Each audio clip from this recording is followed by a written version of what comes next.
Howdy, folks. Happy Tuesday. It's really weird. I mean, I'm glad that weather forecasting is not an exact science because we're getting, winter storm warning. Oh, my God, snowpocalypse, whatever. And we got 3 inches. But it's bad in the Southwest. I know a lot of people there. Well, I was just talking about specifically our area. I know that the Nashville-Dallas game, 2 Nashville-Dallas games got canceled because of high winds and power outages. So ice, they have ice, and it's no joke. And this is an area you went to college down there. This is an area, Texas, that is not used to ice. They don't have. They don't have salt. It seems like they've been getting it more and more over the last few years. Mm-hmm. Houston's definitely not used to it, but I don't understand. Like in this day and age, like they had a 133 car pileup the other day. Did you see that? It wasn't the Daytona 500, was it? No, it was not the Daytona 500. But did you notice? Like my thing is here before we get a storm, we get that treatment of the road, right? That spray comes out. And that helps to not let the snow stick and not have you sliding. It's a chemical compound that they put down there. And I don't understand why they don't do that in the Southwest. Do they even have it? Do they even have a truck? No. Probably not, but they should. They don't even stock it. I know, but they should. But they should now because by the time that they order it, it's over with. You know what I'm saying? Yeah. It's like they don't have it for next year, but at some point you should probably have it on hand. Now, so pre-show we'll do baseball because pitchers and catchers report tomorrow. And regardless of what Puxatonly Phil said, this is like the nice day for a lot of people because it lets you think about warmer weather, baseball, a nice breeze in the backyard, maybe a fire pit if you're Mike. And that's, those are good things. And I'm still kind of annoyed with my team, though, the Mets, because at the end of the day, they came out with all this bluster. We're going to spend all this money. They added some money. They added a few contracts. They didn't spend the big money on Springer, which is fine. I was okay with that. Right. They haven't re-signed Michael Conforto yet, which is a problem. And he's been talking about it publicly. So that's a worry. And he's got 1 year left. 1 year left, and they've been, adding a lot of mid-level talent. Now, Lindor, yes, they took on some salary with that, sure, and Carrasco, sure, but they didn't sign a lot of massive contracts. The McCann contract was cheap compared to Realmuto, and I really feel like if Sandy Alderson would have just held off, he could have been in the bidding for Realmuto, but they just jumped at McCann, and it's like, okay, so they're better than they were last year, but at the end of the day, so's every other team in the NL East. So, I liked some of the moves they made. McCann is an okay catcher, so they want to spend $20 million or $25 million on Realmuto. I get it. Adding Carrasco and Lindor and basically giving up, not much. Other than Carrasco's an if. We're not sure. Carrasco's an if. But what I don't like is, okay, they fell short on Springer. They lost to the Blue Jays, and their solution is Alfred Amora and Kevin Pillar. Kevin Pillar blew 3 years ago. Kevin Pillar, his last good year was 2015 when the Blue Jays made it to the ALCS. He's purely a defensive outfielder who hits .230. And I know he hit 27 homers once, and I think and dives for the ball because he can. But it's crazy because this contract, the way I saw that, it was. Again, Sandy Alderson helped the Mets get to the World Series, right? They did get there once. Now, they also did have a ton of young talent, and they had the pitching staff with Harvey and Syndergaard and DeGrom. That's really what got him there. I don't think it was Sandy. But there were a lot of contracts before that and after that were lousy, like Frank Francisco, guys that you spend $5 million on, you get almost no return. This one, with Pillar, he's getting $5 million this year, and there's an option for 10 next year. What do they think he's actually going to do, Mike? I don't know. I mean, I think what they did was, and Jackie Bradley Jr. is probably a pure defensive outfielder, but he hits the occasional home run. He'll hit 15 home runs. He'll hit 240.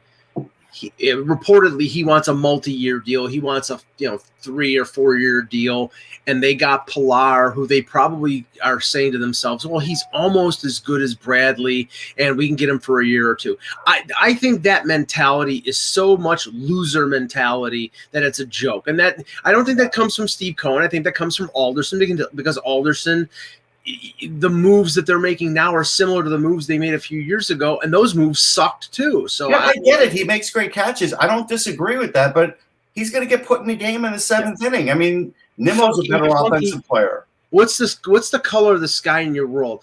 Pilar is a stud outfielder. Okay, yeah. Unless you're talking about no, never mind. No, but he makes great catches. That's fine. He makes great catches. He's a good defensive outfielder, but he can't hit. I think he only hits lefties well. Traditionally. Yeah. So if you're going to go with the platoon, I mean, the other thing, and just we'll get off that. The other thing that bugged me though is that they lowballed Paxson.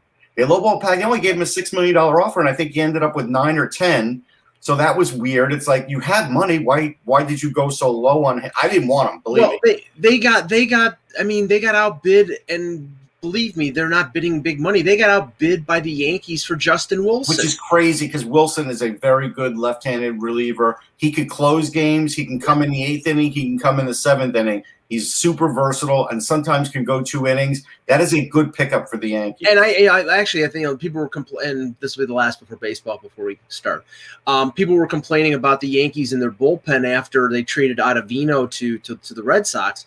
They picked up Darren O'Day, who's a situational righty. He's sort of like a Mark Eichhorn submarining righty who had good stats last year. So they picked up him and they picked up Wilson to replace Ottavino. I mean, their bullpen is deeper now than it was before. So you're gonna laugh. My big hope, and I wrote about it on Full Press for Baseball, was it's 2 years out from arm surgery. Now with Seth Lugo out, Dylan Betances has to give something this year. If he does, I know. Listen, you could have the face. But if he does, that would be big for the Mets. Anyhow. Don't hold your breath. Hello, Hockey World. Today is Tuesday, February 16th, 2021. I'm Russ Cohen from Sportsology and Rockology. If you haven't checked it out, go to sportsology.com.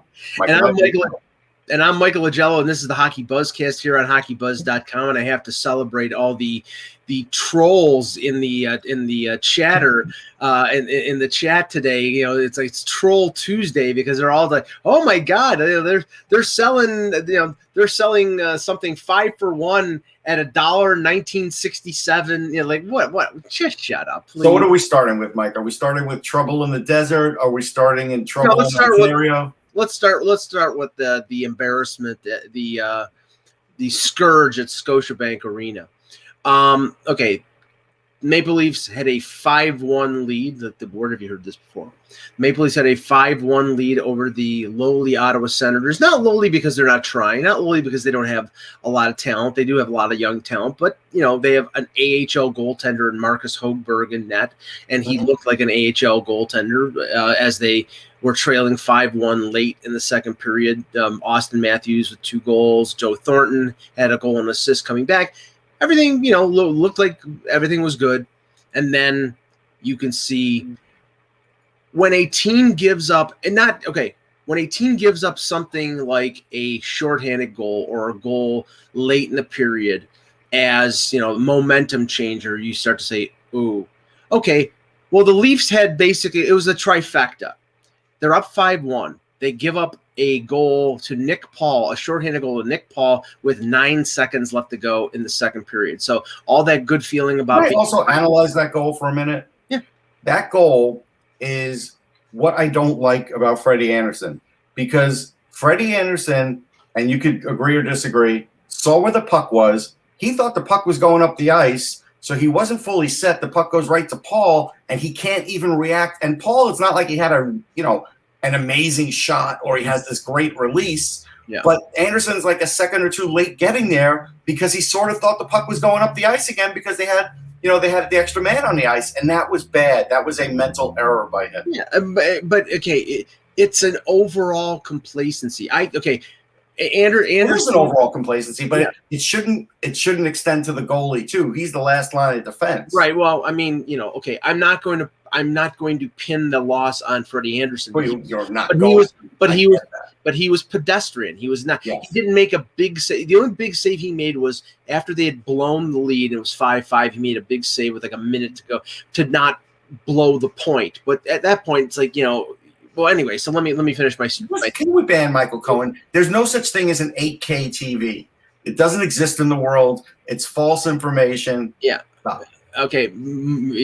Strike one.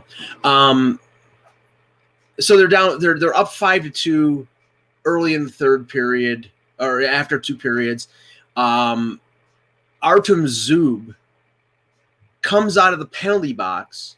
The Leafs defense doesn't compensate for the fact that somebody's coming out of the penalty box. He gets a breakaway pass, and he dekes Andersen like he's Pavel Bure. He really did. It was a great play. So so 5-3. Then Zach Hyman gets a double minor for high sticking, a 4-minute power play.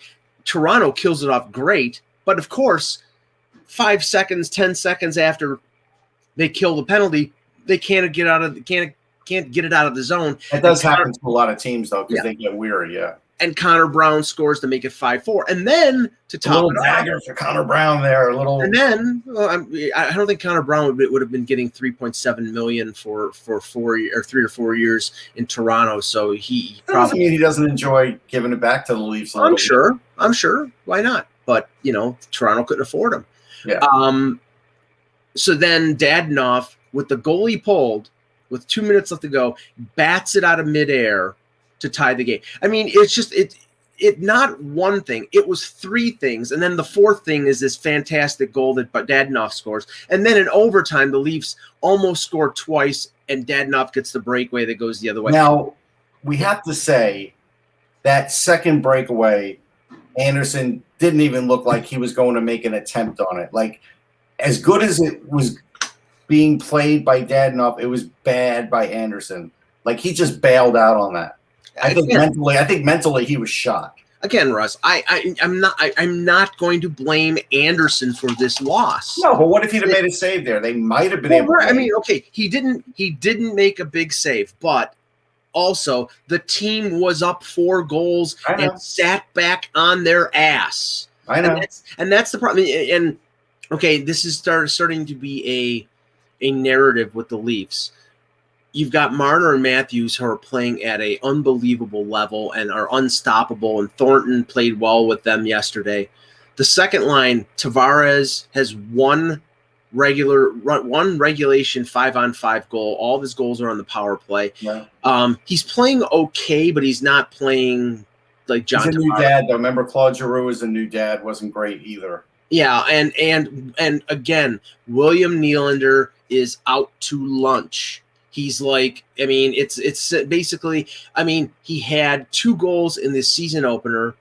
Then he went 7 without a goal. Then he had 3 assists the night that Spezza had the hat trick. Now he is goalless in 6. You cannot have that from a second line guy, especially one that's making $7 million. Trade value going down. Well, no, I mean, but oh my God, his measurables are fantastic. So, his Corsi is unbelievable. I know. At some point, you actually do have to produce on the ice. Right. No, I mean, he'll get. Thornton's pass was great. Look, Thornton was great. What I did chuckle at, when Thornton was like, "We got to look after Freddie." I think if we go look in the archives and the annals, he probably said the same thing about Evgeny Nabokov. And unfortunately, Andersen suffers from a lot of the same things Nabokov does. And I wonder, when you are a guy like Thornton, do you feel that? He'll never say it, but I wonder if you do feel that way sometimes, like, I hope this guy does straighten it out in the playoffs this year, because this is my last year. I'd like to make a nice run. This team is really good. You have to admit, as good as this team is right now, bad goaltending will derail any team. Yeah, I mean, and we're not foreseeing it, but it could happen. Right. So, I mean, well, okay. I mean, but the thing here is, and I'll get when Eck is on in a few minutes, we'll probably get the argument from him. Roman Turek mentioned. That's always good. Yeah, there you go. We'll get the argument from him. There's no way that there's going to be a change in goal in Toronto this season. They're not making a change this season. Yeah, they're I agree with you on that. They're not stuck, but they decided that Freddie Andersen is the guy they're going to go with this year, and hell or high water, they're going to go with. They're locked into a death march with him. Right. They're locked. No, I'm not saying a death march. They're locked. I'm saying it. Okay, this isn't Baton. Okay, this isn't Corregidor. Okay. Here's the first round of the playoffs. Here's the pier that he might walk off of. It's really close. Okay. Yeah, but you're the same guy. So he's never gotten out of the first round. He made the conference final with the Ducks. He did. How many years ago was that? 2015. Oh, okay. Yeah, it was this decade. Or last decade. I was early into my 50s in 2015, Mike. That's a whole different world. Let's remember. Okay, so I mean, that was an epic fail, as I said in the. But now the question is, and everybody's saying this: how does the team react? You do have the veteran leadership there that you haven't had before. Thornton, Spezza, Simmons is injured, but he's probably around the team. You've got all these players like Matthews and Marner who are a year more experienced. How do they bounce back from this? The game on Wednesday, now they play Ottawa twice, and Ottawa, I'm sure, is going to be enthused and full with confidence after winning 2 straight. For a team like the Leafs, they have to step on their neck and kill them. If they let Ottawa beat them one of the next 2 games. This is a team that's the league worst record, 4-12-1. And it's not going to be easy because, like I said, Ottawa gets up for Montreal and Toronto. They play better against them than they play against other teams. So it's not going to be an easy task, but the Leafs have to step up and beat them. And if they don't, then again, the concerns of complacency and them sort of tuning out at certain points just comes right back. So, I mean, we'll see. Now the trade. The Leafs acquired Alex Galchenyuk after we talked about him yesterday. He's not there yet. I don't know why. No, he is. He is finally there. No, okay. He never went to Carolina. No, I know, but even Sirius XM, which I was just on, said he's not technically there yet. Well, he's in Canada, so he doesn't have to. He's in Canada, but he's not in Toronto yet. Maybe he's taking. I mean, maybe he's on a flight today. I don't know. I mean, maybe he's got to clear out a storage locker at the train station. Who knows? Jesus. But anyway, Alex Galchenyuk, who was traded from Ottawa to Carolina in the deal for Ryan Dzingel, was placed on waivers by the Hurricanes. He went unclaimed, and then because of his salary. I mean, anybody who's over the league minimum is probably not getting claimed right now. Right. So then Galchenyuk was traded to the Leafs for David Warsofsky and Igor Korshkov. And I want to go down the Korshkov road. Yep, let's do it. Because, okay, Russ and I were both at the 2016 draft. Yep. The Leafs had the first pick in the second round, which means they had 24 hours to think about that pick before they decided to make it. And I remember when we were at, like after the first round, like when we went out either for breakfast in the morning or went out for wings later that night or whatever we were doing, it's like, okay, the Leafs have a good opportunity here. Will they take, DeBrincat? But the thing was, okay, maybe they won't because he's another small skill forward, and they had drafted Marner and Bracco the previous year. And are they going to go down that road again? Or, will they draft, Taylor Radish, or will they draft, are they looking for the goaltender? Or are they going to take Carter Hart? I remember all of it. Yep. Okay. All of that. And then we were surprised at the pick. Yeah. We were surprised at the pick. Igor Korshkov had a big year in the World Junior the previous December and January. He was an overager. He was 19, big, 6'4", 200 and some odd pounds. The problem with him, and in retrospect, now that pick is a fail for the Leafs, not because he can't be a good player, but because but the pick for them, it's a fail. Yeah, it's a fail. They could never get him to come over to North America. He was playing for Lokomotiv in the KHL. He had injuries. Then it was a situation where, okay, he's going to get playing time all the time in the KHL, so let's leave him over there. We'll bring him over when he's ready to come over. He was ready to come over last season, came over, had a good year in the AHL, 16 goals in 40 some odd games, got called up to the Leafs for one game in Buffalo last year, scored a goal in his only game. And then because of COVID and everything with the AHL, the Leafs said, go back to the KHL, play all year. We'll bring you, even though it was the final year of his 2-year entry level deal, we'll bring you back over next year. And, then you can compete for a job. Now, I can't confirm this, but I was told by somebody, Russ, that Korshkov would not come back over to North America unless he was guaranteed a spot on the Leaf roster. I don't know if that may be true, and I don't know if that's true or not. And I think that's a little bit unreasonable because they have so many many young players like Nick Robertson. There's a chance it's true. And Joey Andersen and a few other guys in the mix. So from the Leaf perspective, if that was the situation with Korshkov where he was saying, I'm not coming over unless you guarantee me a spot, then he was an asset that was expiring in a sense because he was an RFA and they would have qualified him to keep his rights, but they probably never would have got him to come back over again. From Carolina, you to explain the Carolina perspective. Yeah, so here's my take on the Carolina perspective of this. And I did talk to somebody else about Korshkov, and they sort of mimicked what I still like about him, even put it up on Twitter yesterday. When Carolina drafted Svechnikov, the younger one, Andre.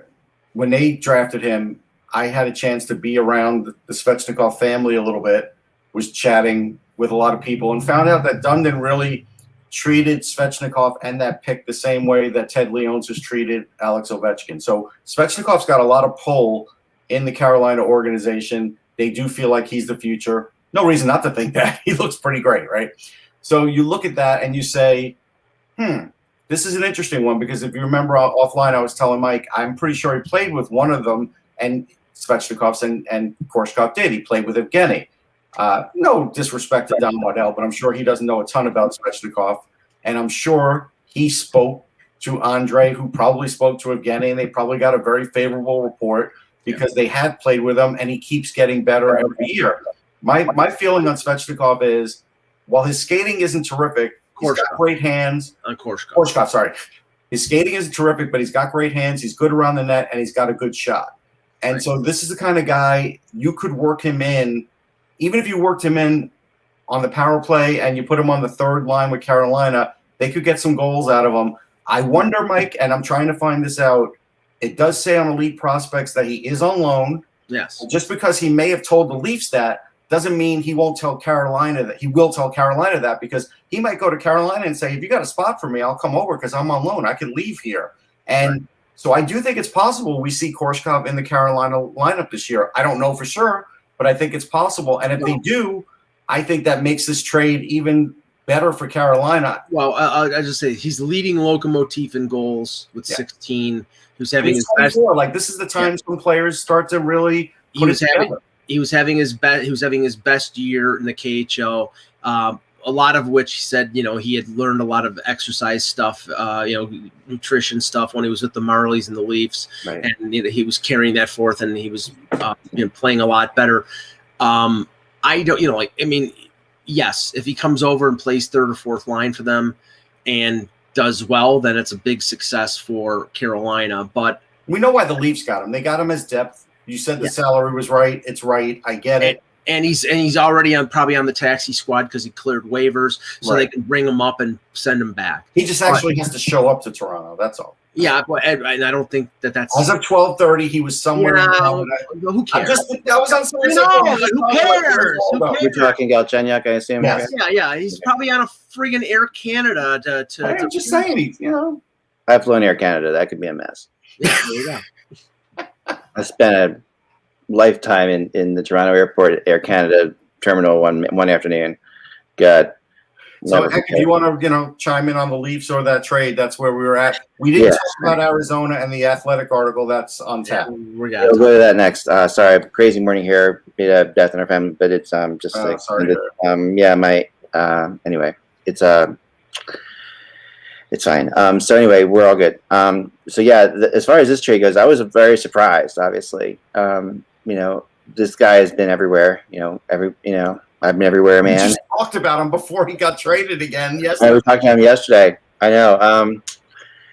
You know, and the funny thing about it is, like, you know, I've always liked Galchenyuk, and it's really odd because you remember there were times, and you know, as watching him as a prospect, Rust, he looked like he had it. He looked like sure. He looked very much like he could do this.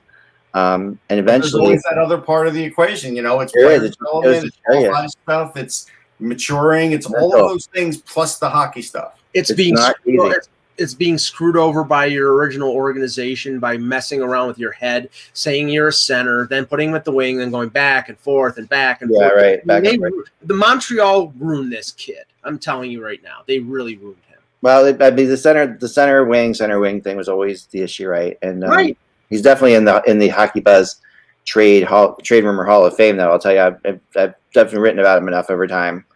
He's been everywhere imaginable, and you know, I'm probably he could be on the trade chart again this year. Who knows? Again, still, you think this is it for him, Mike? You think he's staying? I don't think he's staying with Toronto for 10 years. I'm just saying. When's the last time a player's gone to 3 different teams in a season? I know it'd be something, wouldn't it? If it's ever going to happen, it's going to happen this year, right? I mean, this is when it's going to happen. So who knows? I mean, I don't know what the FA is referring to. That's complete BS. But so you'll have to tell me what he's talking about. But let me just. Okay, no, we're not going to talk about that because we don't know that for sure. So I mean, we're not going to speculate about. Yeah. No, don't get into that stuff, guys. I mean, honestly, don't buy into all that. There's so much of that crap that's out there all the time, and we're talking about, you know, player rumors and different things like that. I mean, gosh, remember Ottawa? Remember Ottawa back in the day? Jeez. Yeah. So much of that was not true. It was just ridiculous. Although a lot of the stuff with Danny Heatley was true. There was stuff that was true, obviously, but there's more of it. Not 100%. That's always more of it that isn't true. So, like, to me, this is the concern.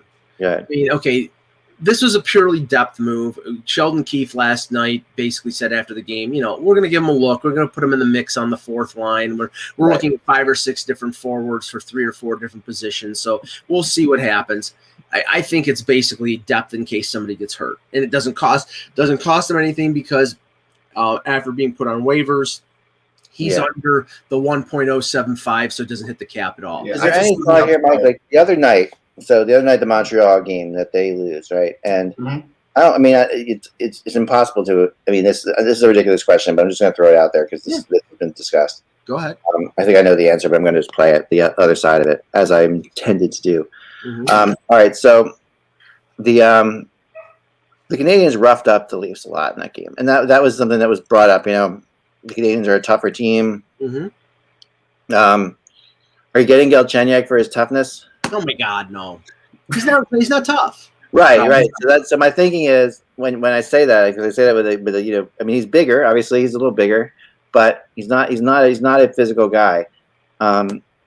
You know, what are they going to do about the toughness? I mean, where is that going to? Do you think we need to improve it, or do you think it's just a matter of getting Wayne Simmons back in the lineup, or what is it exactly? Well, they weren't getting pushed around when Simmons was in the lineup. They have guys like Muzzin and Bogosian, and the funny thing is, like yesterday in the game, Brady Tkachuk basically collapsed on Andersen. Muzzin pushed him off, and then Tkachuk wrestled and punched Muzzin to the ground, and everybody brought the conclusion that, Matthew Tkachuk and Muzzin got into it, so Brady's probably sticking up for his brother. I mean, I don't know what that is, but you know, the Leafs are never going to be the tougher of the team. They're a skill team. Right. What they have to do is they have to have enough toughness to push back against those teams, so those teams know that they cannot attack them with impunity. Of course, they are following, and everybody is bringing this up because it's copycat league. The Leafs are following the Tampa Lightning, right? Like they're in that area. The Lightning were not a physical team, got beat up, got roughed up, got more physical. And then they traded won the Stanley Cup, then traded away their physicality after winning the Stanley Cup. But they did win it. They won the Stanley Cup by getting more physical. The feeling here is they added Maroon, they added Bogosian, they added Coleman, they added Barclay Goodrow. It was not one guy; it was 3 or 4 guys. It was a bunch of guys, and it's always more complicated than the simplicity that we try to do as reporters. You know, like we always try to make this. It's very very complicated. But it got me thinking about something. If you guys don't, we'll talk about the Arizona thing too. Well, before Arizona, I was just going to say on this subject, the only thing I'll say is, hey, when the Leafs have Muzzin and Simmons in there, they can match that toughness, right? As the other team, Montreal does play a heavier game. It's not going to help them in the regular season. It will help them in the postseason. But the Leafs could counter that by having their top lines on there when they don't have their toughest guys out there, and that's how you counter that. So because here's the thing: the toughest team that wins the Stanley Cup. It's not. I listened to Steve Koulias on XM the other day. He had Versteeg and Shane O'Brien on there. It's a good and quite a hodgepodge group there actually. Funny to listen to, all interesting opinions. They all felt like Toronto was the best team in that division by far, but that they were the third best team in the playoffs in that division. And that's what they were saying. So I mean, and that was like I think that's right. Montreal was Montreal and Calgary ahead of them in the playoffs. Yeah, I think that's right. I don't buy Calgary worth a damn. I'm sorry. Calgary, I could think you say I could see being iffier on Calgary than Montreal, but I do tend to agree with them because of Andersen and a little bit of the toughness. But I do think some of that toughness thing is overrated, Ek. I mean, it's not like Tampa was beating everybody up, and that's why they won the cup. Right. They just were able to play a little heavier than they used to, but they still had the best offense. At the end Here's of the thing about hockey in general, right? Like if your best players are your best players, that toughness doesn't mean anything at all. Like if Matthews and and Marner and Tavares go out there and do what they're supposed to do, no one's going to care. And somebody in the chat was like, they put like Scott Sabrin in the line. Yeah, adding Scott Sabrin is not going to make you okay. They have Marinson; they could just put him in. Yeah. Okay. Yeah. If they want to blow leads. No, those kind of things matter when you're good. Sabrin is a pawn in a chess game that you use to take out another pawn on the other side. He doesn't take out a king or a queen. So it's right.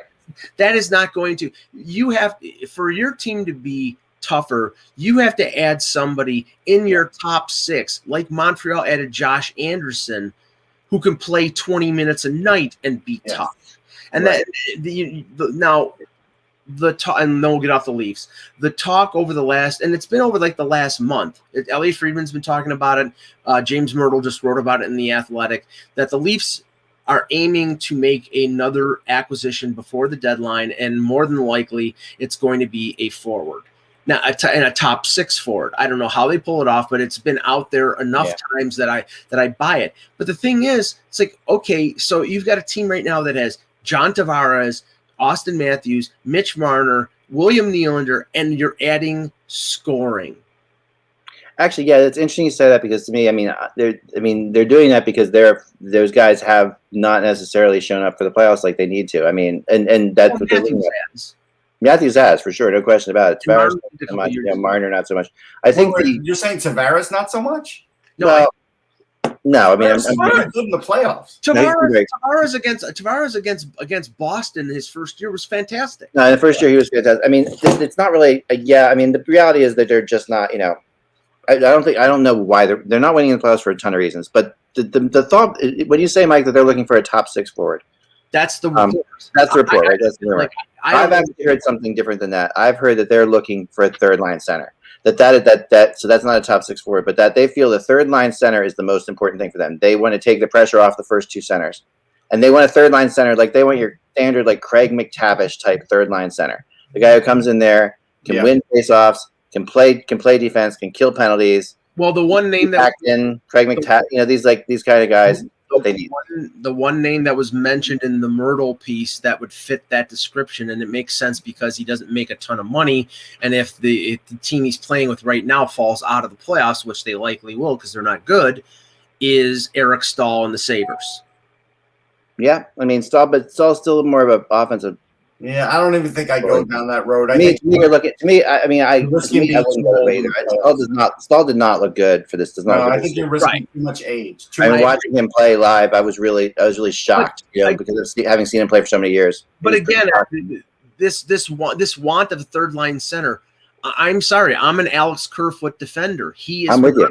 He's not playing badly. It's not. No, but I think the thinking here, Mike, is if you get a third line center, Kerfoot is a great fourth line center. Well, no, he'd be a second line winger. They'd move him. I think that's more the thinking. I think you're moving up to the wing. I think that they want to move him to the wing. What you're looking for is like Joe Thornton is not defensive enough to be that guy, but he's kind of the kind of guy. He's not quick enough, and right. You can't put more minutes on Jason Spezza at 37. No. Right. So I think that you have a lot of centers on this team, right, that are playing wing right now, but that the true third line Joel Otto type guy, that's the guy. There's not many of them out there though. It's going to they're really hard to get. I mean, this is the guy. I mean, Adam Lowry is phenomenal. But they're not trading him. But they're not trading him. Yeah. So you have to find a team that is out of the playoffs that will eat salary on a third line center who can play defense, right, and win faceoffs. That's tough to find. No, it is tough to find. And let's go to the Arizona news before I have read the. I'll read you the headline. The headline from Katie Stang is "Dysfunction in the Desert: Finger pointing, fear, and financial woes roil the Coyotes organization." As bad as we thought the finances were, and they had money outstanding, and that's with vendors too. So it sounds a lot like a former president with hotels in Atlantic City. That's how we used to treat them. So there's that. There's culture with how employees are treated and other things. There's the Mitchell Miller draft pick and the blame that continued to roll around the organization when it probably shouldn't have. And we're at this point now where we don't even know. I mean, it's amazing that Rick Tocchet has these guys focused because they played a great game yesterday and Kempner played great. They are putting all that behind them and blocking it out like hockey players do. But these things are going to catch up with the ownership here. Eventually, the league is going to probably step in if things don't get resolved. Yeah. And honestly, how much longer is Arizona going to really be able to stay there with all these things going on? Yeah, it's really become the problem with Arizona obviously is the NHL has stepped in many, many, many times, right? And they haven't stepped in for a decade or so, but we all remember this. We all remember it. We just remember it really well. We remember them stepping in. We remember them trying to save this team. They never had the perfect person to unite everybody on that team, and I think they have him now. Working in the organization, but they're not. He's not they need to make Shane Doan the president of the team or something. They need something like that. Shane Doan will want the job back. He works for the team right now. So Steve Sullivan is filing for arbitration after he was let go because he wasn't paid enough money. He's an ambassador, He's like Daryl Simmons. Ambassador, I know, but I would go beyond that. Shane's a very smart guy. He can handle it. No, but he's friends with Steve Sullivan. If you go talk to Steve Sullivan, he says, "Hey, I'm filing for arbitration because they owe me money." Are you really going to step into that? I know, but I think they just need, or maybe who else could do it? Maybe Sean Burke, they need Sean Burke's another guy who has NHL executive desires, he wants to go that direction. I've talked to him about that. He's another smart guy. People are saying, and Katie Stang checked with 50 different employees. People are, and these are some in the hockey world, some are just, regular employees, that there's a very big lack of understanding on how to run a hockey team from the owner. We talked about this, him being a casino guy and being a radio station guy. It's not the same kind of business. I know people who interviewed for the GM job before it was ended up in Sullivan's hands. And culture now ridiculous. Both of them said the same thing. Both of them said this is. I'm not gonna get involved in that. That's basically what I got from it. They're like, it's all in the article. It's 2,000 words. You should read it. Yeah. Well, I mean, I don't mean UAC. I mean the world. But this is the issue. I'll read it, Russ. This has been an ongoing issue for more than a decade. And I understand the motivation for the NHL to try to salvage things in Arizona. Phoenix is a top 5 television market. It helps them in negotiations when they come up with the new television agreement in the U.S. Then move the friggin' team to Houston. I mean, all it is, it's been arenas, it's been management, it's been coaching, not the Tocchet, but before. It's been so many issues. And now it's 6 or 7 things. Right. And it's at a certain point, you just got to say, get us the hell out of here. I'm not saying move to Quebec. I'm saying move the. The players didn't get bonuses on time, and the NHLPA. Yeah, I know. That it had to. I mean, I agree. After I'm done diagramming the sentences of this article, Russ, I'll let you know what I think. Yeah. But yeah, you know what I mean? It's interesting to me that this is just gave me an assignment, so I'm like, I thought I would diagram. just imagine being a young player, right? Yes. And you're like, yes, I'm finally getting my NHL bonus. I can go get my car, and it never comes. The check doesn't come. I know. And of course, there are a lot of teams. I mean, teams are like people. There's a lot of there's some families out there that are very secure. There's some families that are living paycheck to paycheck, and the families are living paycheck to paycheck. The teams are living paycheck to paycheck. Throw something like COVID in, and that's enough to kill them. Like that's enough to it is. I mean, COVID definitely not help. Because if you're living on the edge like that, which a lot of us are, like you throw an extra thing on, one more thing on top of everything else. That I think that Carolina was hanging on, but just barely with a perfect society.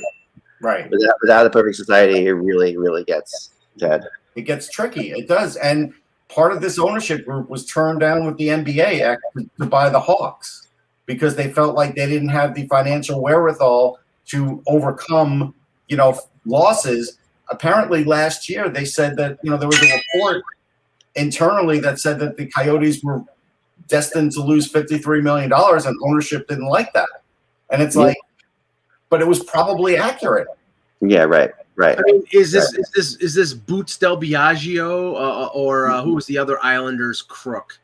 I know. I can't remember his name now. Yeah. Yeah, the one who was in the 30 for 30. And I'm not saying that these guys are as bad, but it's like, okay, Bettman has done an excellent job mostly over I'd say the last 20 to 25 years finding financially stable owners to take over teams.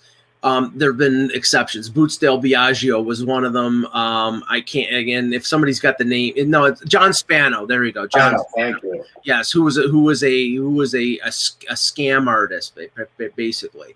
Yeah. Right. In Arizona, how many times do we have to go through, legal proceedings with Redfield T. Bomb? All this stuff was a long time ago now. But no, but that keeps coming back because they never solidified it. Like it never. How something has it never took root. The issue is that the NHL kept thinking that if we help them out, it's a big enough market, there's enough money there in the ownership that eventually the team will take root. And the problem is this is perfect.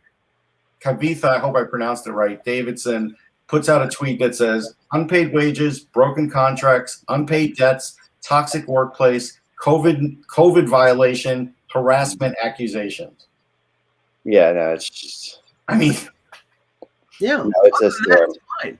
I mean, it's a storm and a half. Other than that, it's fine, like Mike said. Yeah, it's a shame. It's a shame. I mean, in a lot of ways. And I hope, if you would have found a stable owner who would just and then hired a sort of David Poyle like general manager who'd been there for years and was able to calm things down, I think that franchise would flourish. But the problem is it's been incompetence. It's been a shell game in terms of ownership year after year after friggin' year. And at a certain point, you just got to say, bleep it and move them out. And I think that could happen. I do. I think that could happen at some point here. But I don't know. I mean, we all know that Quebec's been promised a team, and that's when COVID, when we're out of the COVID battle, hopefully in a year or so, and things get, and the Canadian economy shows what it's all about, then maybe we see them move. Maybe we see them move to Quebec. I always kind of felt like the Panthers were destined to move to Quebec. But if they don't, because I think they'd like to. I mean, that makes some sense because it's the same division and all that stuff. But I don't know. We'll see. Just to put a capper on the previous conversation, I've been saying forever that the Leafs are a Michael Granlund away from winning the Stanley Cup. Come on, Michael. How could they afford him? Nashville would have to retain salary. Yeah, right. Nashville might. I mean, it's not happening. Nashville's a hot mess right now. So okay, you want the third line center? I'd take Eric Halla. Eric Halla would be the perfect third line.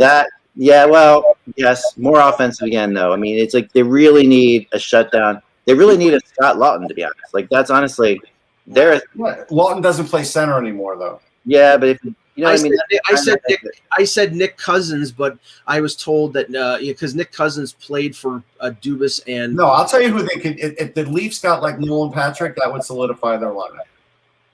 Yeah, but Nolan Patrick's not a bad one. But I mean, he's pretty good No, defensively. but he's good at everything at center, Mike. He really is. He really is. Nolan I Patrick. love him. I don't think the Flyers are about ready to give up the second. No, not yet. Not yet. No, but Nolan Patrick is very underrated as to what he can do all over the ice. Like I agree with Russ, but he is way more of a two-way type.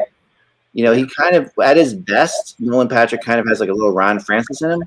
Yeah, I do think there. I mean, again, I still think he's better than Nico Hischier. I just think it's the long. Yeah. Somebody said Lars Eller in the chat. That's a good comparison. Lars Eller is a good one. That's not bad. That's closer. I don't think the Predators have the right guy. I mean, the Sharks are another team that's going to be making trades. Do they have the right guy? No. And we got to talk about Craig Berube in his post game yesterday. He was asked questions, and we've seen a lot of Craig Berube over the years.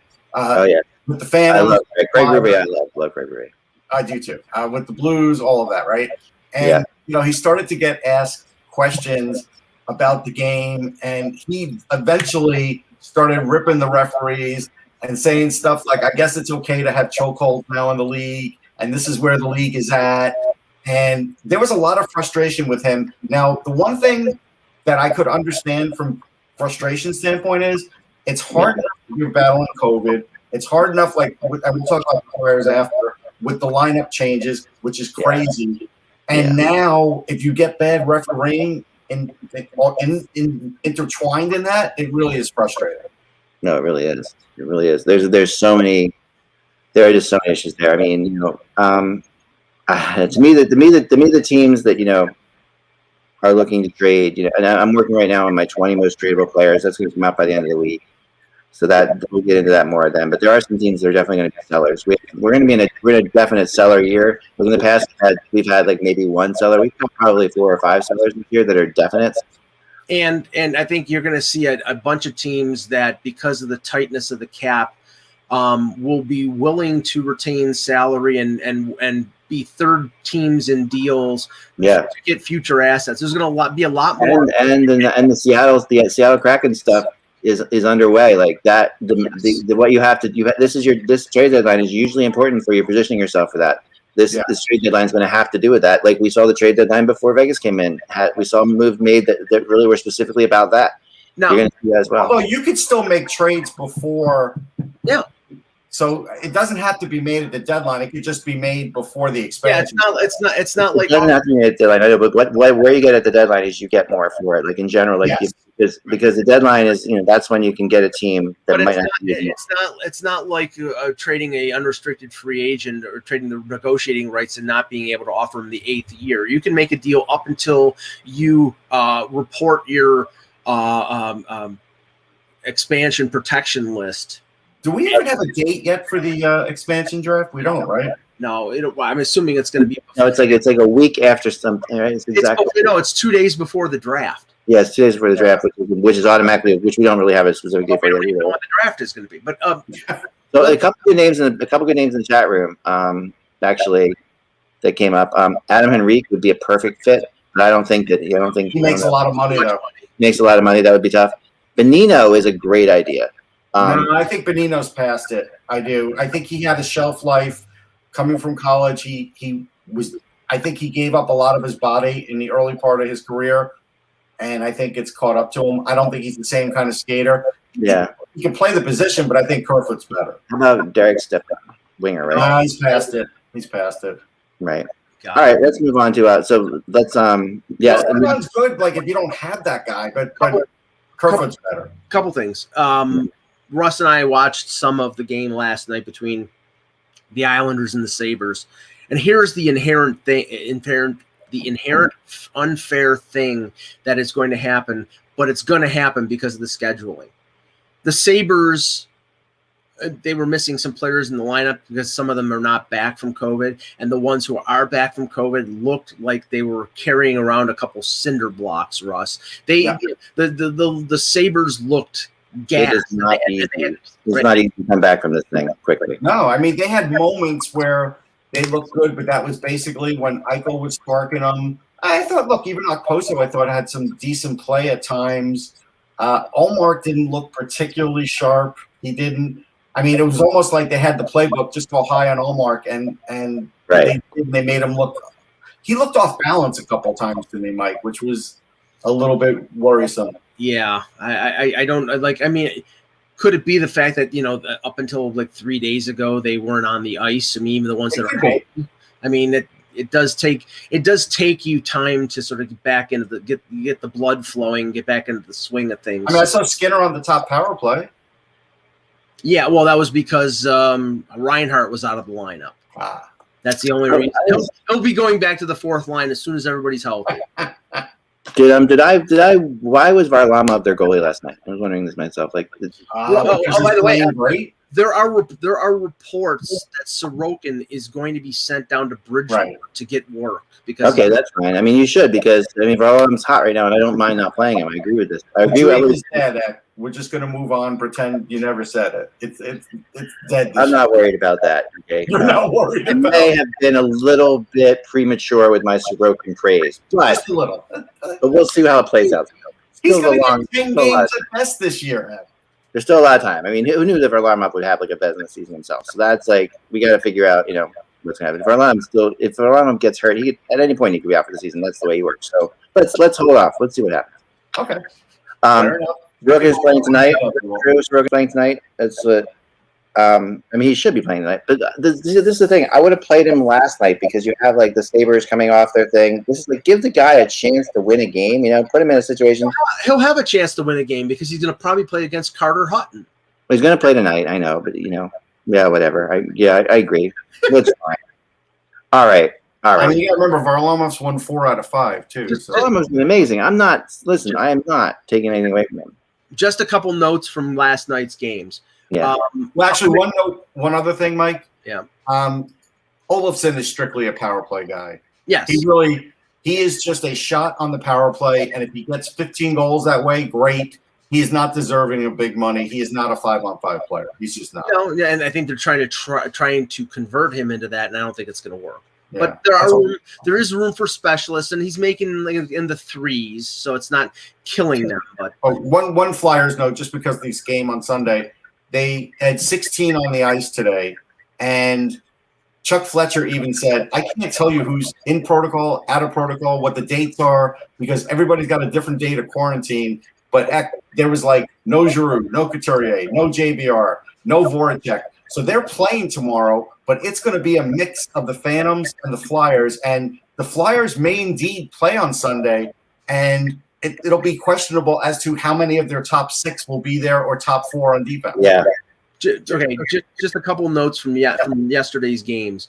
How many follicles were pulled out of the head of John Tortorella when the Blue Jackets gave up 7 goals to the Hurricanes? I told you their goaltending's bad this year. It's bad. Right now, it is definitely bad. I agree. I know people fought me on that 2 weeks ago. Everybody was fighting me. It's not good. No. Yeah, no. I mean, I wanted to mention something last night. The Panthers taking 2 out of 3. No, the Panthers look great. I mean, they'll finally be tested. They're going to face Tampa. They took 2 out of 3 out of 2. Yeah, Bob is looking better. Barkov looks like a superstar again. Huberdeau looks great right now, and Ekblad scoring goals again, which is nice to see. All of that is great. Quenneville may finally have the ship turned around, but we'll see. They're on a hot streak right now. McElhinney last night was horrendous in the game, though. You guys already get a chance to watch because I watched a little bit of that game. I saw just highlights of it. I saw the Tampa was just terrible. I saw the one goal where he went behind the net and he was basically, he made one really brilliant save on Duclair. He's been very snake bit, but Anthony Duclair's played really well, but been snake bit. But yeah, there was no question. McElhinney was just terrible. And this is they need a better back. If this is going to be their backup, they need a better backup. The Chicago Blackhawks win again. They're 8-5-4. Mm-hmm. I don't know how they're doing it, but they're doing it. Well, they're doing it because of that. They have that blend, that NHL blend. Goalie Lankinen or whatever his name is, he's playing out of his mind. He's doing really well for them. But you also, when you have superstar players, who are still, who still carry themselves as superstar players sometimes, and Kane's 7 games doing really well, and then you mix that with some young stars, it's a good mix. It can work, and that's what's happening right now. For some reason, it's working for them. I don't know how long. The defense is the whole key. If their defense can hold up at all, and their By the goaltending. way, McElhinney's save percentage is an 844. Ow. Yeah, I mean, he I just don't know was. if I've seen one that low. He just did not look like an NHL goalie last night at all. No, he didn't. In that game, it was really tough to watch. Now, there are a couple 6-5 games, of course. Yeah, I was going to say, speaking of tough to watch, okay, Mike Smith, 4 goals on 11 shots. Mikko Koskinen, 2 goals on 13 shots. Yeah. Winnipeg was up 4-1. It was 5-5 in the third period, and Blake Wheeler scores 6-5 win for the Jets. Again, 6 goals on 24 shots. Yeah, right. I mean that's blows. It's blown. There's no two ways about it, Mike. I mean, they need to make a Darcy Kemper trade in the worst possible way, in my mind. They have to do it now. I mean, they outshot the Jets. They battled back in that game. It was a really fun game to watch. I don't think they're going to do a big trade. I think if they could get a goalie cheap, they would. I don't think they're going to give up big assets because in that division there is no guarantee anything's going to happen. They have to try. I mean, they have no wait. Heck, this is a year where Holland can simply write it off and say, hey, look, it's a bad year. Right. We're sorry we let our fans down, but there's no booing. There's only booing from home. They I know. Get away with it this year, and I think they might just. That's not really what Ken Holland. That's not really Ken Holland's MO. You know, they're not going to risk taking on. Okay, remember they have $25 million in cap space going into next year. They're not going to take on somebody to take away from that. You know, if it's Darcy Kemper, they might. I mean, I'm serious. I've heard that they're very, very much interested in Darcy Kemper, and I think that again, they might be interested, and they're not going to give him Evan Bouchard. I would be worried that the Coyotes are just selling off Darcy Kemper, but if they could get him on a sell-off, sure, they're going to do it. Yeah, I think that. I mean, the shot's 45-24, and you lose. I mean, again, Coyotes need money, so would it shock us that they just trade Kempner and just get futures, and that's it? Well, I think that's what it would be. I mean, and then of course the Ottawa Senators coming back on the Maple Leafs too last night. I recall that. That's a game that's and that. Listen, I mean, these games, these are the kind of games that happen, and it's good for the Senators. I mean, this is the kind of game that's good for the NHL in a way because like the Senators they get a glimpse of what's happening. They get a glimpse. It is good for the NHL, Mike. I mean, we just talked about it on Sirius too. In the end, right now, the NHL product is very unpredictable. So for the viewer at home, it's really good because even that game, people switched it back on when they realized there was a comeback. Same with the Winnipeg game. This is a bad year for goaltending. This is like 80s goaltending this year because teams never had enough training camp and they're just not set on their defense or a lot of it. I think it's all defense is the problem right now. But and the goaltenders are getting. I mean, there's a lot. Goaltenders are getting killed out there. And that all-star game type feeling that you get, sometimes when you watch.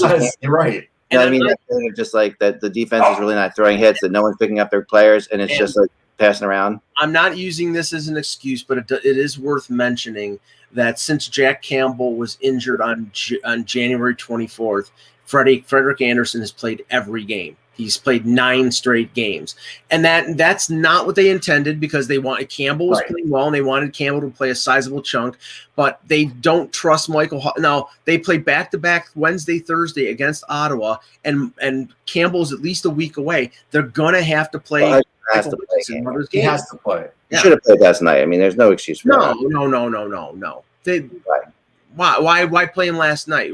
You play him in the back-to-back. 9 straight games. I mean, you just said it yourself. I mean, 9 straight games. You play him in the back-to-back. I would have played him 2 out of 3 of the Senators games. Like, if you're going to play him, this is the team you play him against. They don't. I don't think they're very nice about saying it, but they have no confidence in Michael Hutchinson based on. You're just shuffling deck chairs on the Titanic, Eck, when you're talking about that. Yeah, no, I know, but no. At the same time, I mean, but listen. I'm sorry. I mean, how can you compare Michael Hutchinson to Freddie Andersen? Please. No, but the Senators are the team that you put Hutchinson in against. You got 3 games in a row against them. Give them 2 of those games. They should have played against the. Should have played the first and the third game against the Senators. You play him in one of the back-to-backs. You go with your best goaltender. You play Andersen. Who are they playing in the back-to-back? Sorry. What team were they playing in the back-to-back? Ottawa. They've got Ottawa. Okay, then that's fine. Yeah. You play Andersen on Monday. You play. No, that's fine. You're right then. Right. You play either Andersen or Hutchinson on Wednesday, and then you play the other one on Thursday. Probably Andersen on Wednesday, because the next game after that is they play Montreal on Saturday. So you give Andersen 2 full days rest. Right. No, Okay. Oh, here. Okay. I don't know. I mean, I'm not sold on that one, but go ahead. Funky says I could see the Oilers signing Freddie Andersen as a UFA this summer.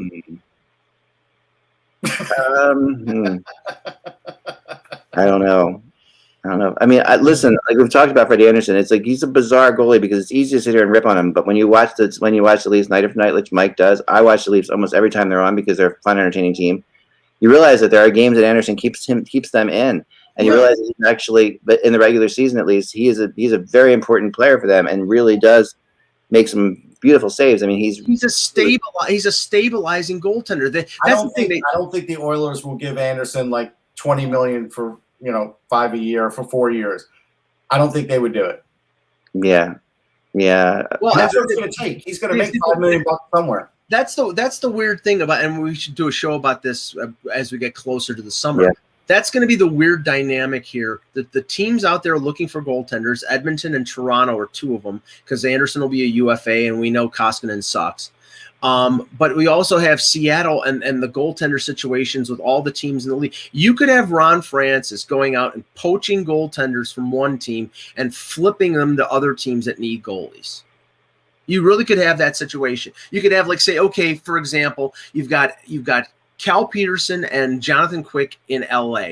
Peterson is going to get protected. Quick will get exposed. He could claim Quick and flip him to somebody else. It's very possible that those type of moves are going to be very. Now, I think you're right. I think those type of moves will be the kind of moves we say. I agree with you on that. That's an interesting thought. Honestly, it could happen. I could see that happening. I really could. As far as so tonight, looking at the schedule tonight a little bit, I think. Islanders Sabres again. So the Sabres. That's Oilers again. That game. The interesting thing about the Jets Oilers game tonight, guys, by the way, is on NBCSN.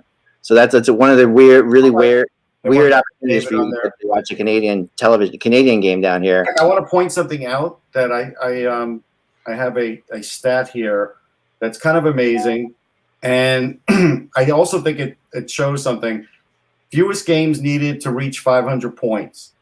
Gretzky 234, Lemieux 287, Peter Stastny 322, Bossy 349. Lindros 352, Yari Curry 356, Brian Trottier 362, Crosby 369, and McDavid is at 367 with 498 points. Now, for me, the downside of this is for all those people that tried to tell you and me that McDavid is so much better than Crosby and he's the next Gretzky. Yeah. He's not even the next Crosby, but he's still a great player. Yeah. We just underrate Sidney Crosby, believe it or not. We definitely underrate Sidney Crosby, and we underrate some of those guys who did that in, like the Lindros doing that. Oh, Lindros doing it. He was a monster. I mean, but to think about, he's doing it in the clutching and grabbing era. You know what I mean? Yes. With where there was a 2-line pass. And he was running over players at times. Yeah, I mean, a 2-line pass rule, no clutching and grabbing. I mean, there's a lot of things there that Lindros gets there much. I mean, he was way better than people realized. At the time, people didn't realize it, but looking back on it, geez, that was as dominant as you could get. But yeah, I think that what you're seeing, McDavid, what I'll give McDavid is that he is probably the most exciting one-on-one player we've ever had in the NHL. I think that's fair. Yes. And I'm putting but to me, it's him and Pavel Bure. Those are the 2 guys that they think of as just like ridiculous. Agree with that. And that's what he'll always have that. But as far as, and he's also played with not the greatest line mates too. Well, but Crosby never has good line mates either. Now, Pascal Dupuis and Chris Kunitz were definitely Hall of Famers. I mean, Lindros had Leclerc. That's a big thing. Lindros had the best line mates of McDavid and Crosby. Now, on the power play, Recchi, Leclerc, Renberg, and on the power play, he had Bossy. You look at that. I would say on the power play, Crosby's had better players. But still, it's not like McDavid has nobody. He has Draisaitl. He has some good players. He plays with Draisaitl a lot too now. So yeah.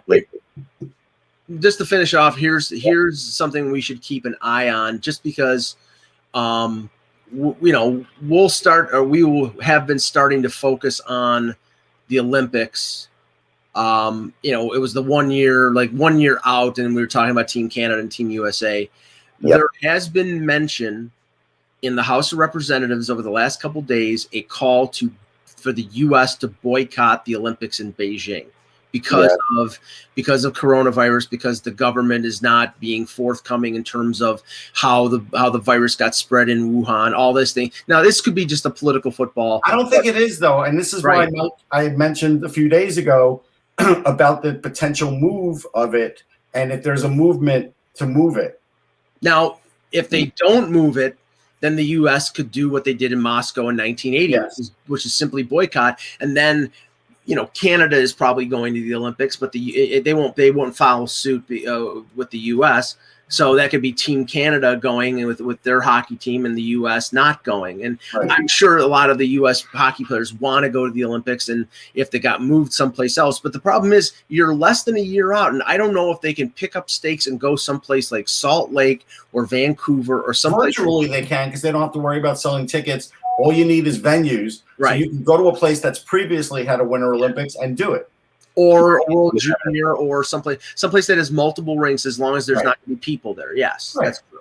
To me, Calgary is like the perfect place to go. Calgary would be a great place, actually. Yeah, but then the only rink there is the Saddle Dome. Which Yeah. it probably That's the only rink in Vancouver was the one. I mean, No. They also have the old Pacific Coliseum, which is still in good shape. right. Yeah, and didn't they use Victoria for? They did use Victoria also. All those things are close enough. Yeah, I mean, I'm sure there's other rinks around Calgary too. There's Red Deer team. There's other teams around there too. So Sure. there's gonna be- I just there's think, other rinks around there, too. honestly, and I don't think, look, a lot of times things do get political, especially with the Olympics. I think there's some fire here. I felt I that unfortunately do too. John Spiro mentioned a little bit of it on our show, and then I dug into it a little more, and it does seem like there's Yeah, an undercurrent there. This is something we probably should ask Kevin on Friday, because but yeah, we'll talk to him about it. I mean, Well, we talked about it last Friday. Remember, he said he wants to cover it, and he can't get any clear answers on it. right. yeah, It's worth mentioning though, and worth tracking. So we will. yeah, for sure.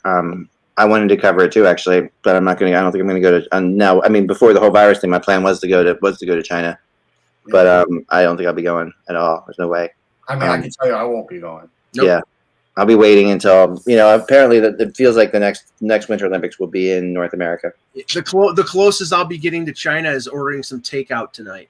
Listen, I'll just be happy to get to Oakville, Ontario again. It Someplace would be like strange that. how the NHL would handle this, though, if you had a situation where the U.S. boycotts it ahead of time, and the NHL's got to put their schedule together, and Canada is whether or not Canada is going to go or not. You still stop the NHL season just for Canada to go to the Olympics? They would. They would. I don't know. They would. I'm not sure about that. I'm going Based to on- go out on a limb and say yes, they would. I agree. Do you think they would let the NHL players go? Yeah, and that's a 2-week vacation for the U.S. players, basically. Right. Maybe. I'm not sure. I don't Because the Swedes and the Finns and the Russians and the Czechs are all going to Matter of go. fact, I'll go so far as to say there could be a player or two if they have close to dual citizenship and pull a Brett Hull just so they can go and play. Maybe. So, but if the U.S. doesn't go to the Olympics, does NBC still cover it? Yeah. We still cover it, right? No. Oh, you don't think they'll cover it? What, they're going to cover Russia, Canada? No, but they covered the Moscow Olympics, didn't they? No. I think they They didn't. didn't? I thought the Moscow Olympics were on thought they television. did. I'm pretty sure CBC did in Canada, but I don't remember NBC covering the Moscow Olympics with Team USA there. I don't think so. That's a really interesting question. They I'm looking obviously right now. Hold on. well, Yeah. it may have been ABC at that point, because ABC covered the Probably 84. was ABC, but yeah. Yeah, so So if the NBC doesn't cover the Olympics, the NBC puts the pressure on the NHL to play games. probably. Yeah. And So will we see a situation like we see in soccer where the Olympians are just gone? Like will we see that possibly, like where NHL teams are playing? In soccer that happens all the time, right? Where but soccer okay, like a team like the Leafs would be hurt by that, but not hurt as much, because Matthews would stay, but then Riley, Marner, and Tavares would all be on Team Canada. They would lose 3 of their 5 best players. right. And Nylander would go to play for Sweden. So that's what I'm saying. I think the NHL would shut down. Right. It So they're looks like saying in the chat room that didn't cover the Olympics, the U.S. on TV. It looks like NBC did cover it because on a headline here it says NBC paid dearly for an Olympic dream, and it does look like they had to do some coverage. I remember watching the Moscow Olympics. Maybe I'm wrong. Lost on the U.S. rights for sure. It's satellite dish at that point, so I could have been watching it on the CBC though. It's possible. Well, it would have been ABC because ABC covered Lake Placid and they covered Sarajevo in 80. Yeah. No, NBC won the bid. Not in 80. In 80 they did. 80 was Al. It was 80 and it was Al Michaels. No, you're talking winter. I'm talking summer. That's right. We're talking about the Moscow Olympics. I think the Summer Olympics were different. I know ABC. I know we know the Miracle on Ice on ABC, but we'll do some digging. I'm pretty sure. I mean, there's definitely some thinking. I do think that there will be a little bit of an appetite for that, for them not to go. However, I don't know. I always feel just bad for the athletes in this situation. Like I really do. I feel like the athletes just get. If you're an Olympic athlete, this is everything for you. And if you're going to miss, they only showed highlights. That's why So they did show things, but highlights. Right. Okay, they probably got highlights. They probably had a partnership. They probably got the CBC to send them stuff, and they probably did something like that. Probably. Yeah, it was David. It was Carter that boycotted it because of the invasion of Afghanistan. Right. I remember there was a feeling that the Russians weren't going to come to Lake Placid. They came to Lake Placid, but they didn't come to LA in '84. Right, they didn't not come to Lake Placid, and it wasn't. And if you watch the movie Miracle, that's a plot part in there too, where they say the Russians are becoming. So there you have it. All right. Okay. That's all the time every day. We'll get to my other topic tomorrow. Guys, think about this in the meantime. This is my topic tomorrow, along with some good rumors tomorrow. Because I have 2 good meetings this afternoon with sources. Topic I'm trying to talk about is what is the most important. What is listing the top 10 most important positions in hockey to a team in order. So, like basically goalie, first line center, second line center, third line center. Like we talked about third line center earlier. Where does that fall into everything? And it's a little bit more. It's a little different. Some people say goalie, some people say first line center. It's an interesting topic I think to get into, and especially penalty killer. Like basically when you go through the whole thing, you need we go through all the different positions. We'll try to go to my top 10, and we can debate it, of course, because I'm sure you guys will agree with everything I say. So, as we always do. Remember, without the buzz, it is just hockey. We will talk to you tomorrow.